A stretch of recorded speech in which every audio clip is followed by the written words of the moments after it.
Sun Street became my life. My family was involved in it. My wife is the co-founder of Sun Street. She passed on in 2000 after we had retired.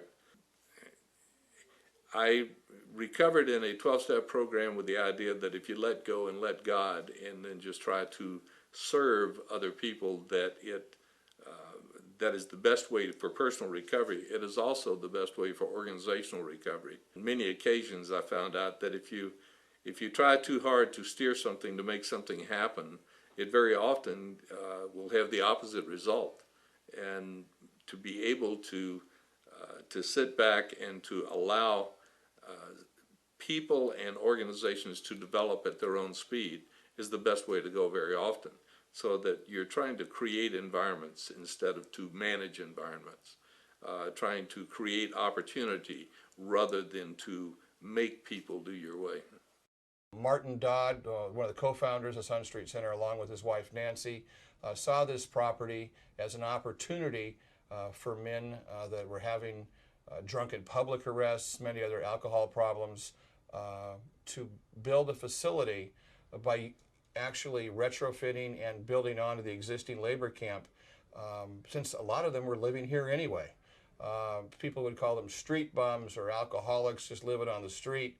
And what Martin's vision was is to put these men to work by giving them an opportunity to live a clean, safe, sober life without the use of alcohol, and then helping to build the vision that he saw. The vision was to provide a place for people who wish to recover to do that, to be able to attend Alcoholics Anonymous, to find a job, make contact with their family. That was the vision. And so we started with the abandoned labor camp. The guys that came here built the facility, and in the process of doing that, that helped change the attitude of the people around them. It helped people in Salinas to understand that individuals given a chance to recover were really very capable and could be part of the community, part of the good citizens. Since the late 60s, when Sun Street Center opened, moving from an old labor camp and taking those existing buildings and working them and refurbishing them through the men that originally were here, Sun Street Centers has built a new fellowship hall, which is also our dining commons. A second story has been added, adding 2 dorms in the dormitory area, and the Andy Church Hall, which is a large education center that not only residential uses, but our DUI department, other community groups, our prevention unit uses, is located here at Sun Street. It is much larger now with a wider range of services.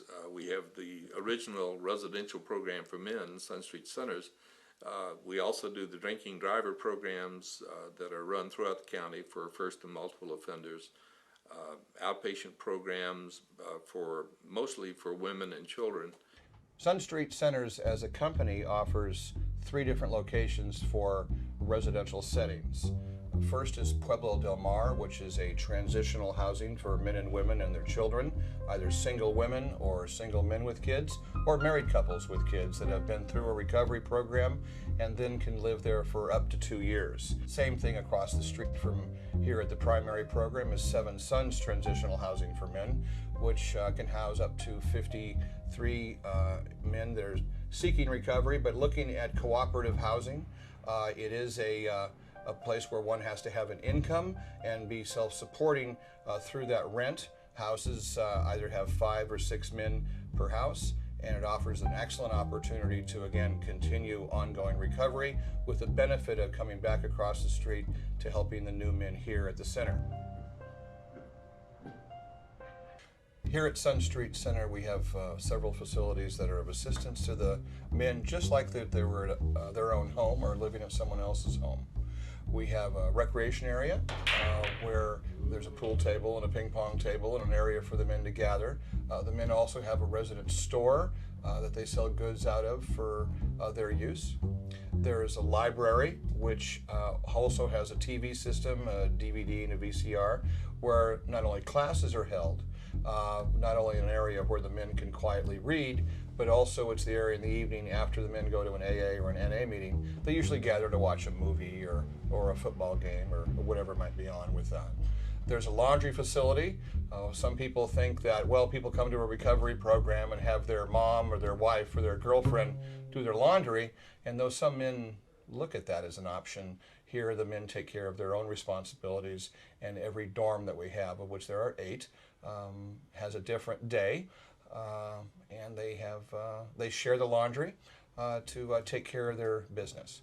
There's also a fellowship hall, which is our dining commons as well, that provides 3 meals a day.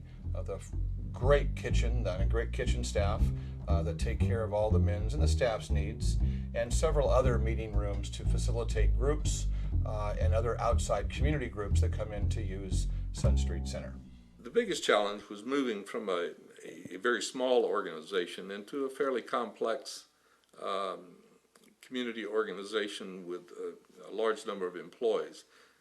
To be able to maintain that part of the small family organization where people feel very dedicated towards the purpose, towards the vision, and to be able to share that, and to do that when you still have to have memos and you have many different sites. You can't meet around the water cooler like you used to. Sun Street Center is funded through government contracts, through donations, contributions, through participant fees.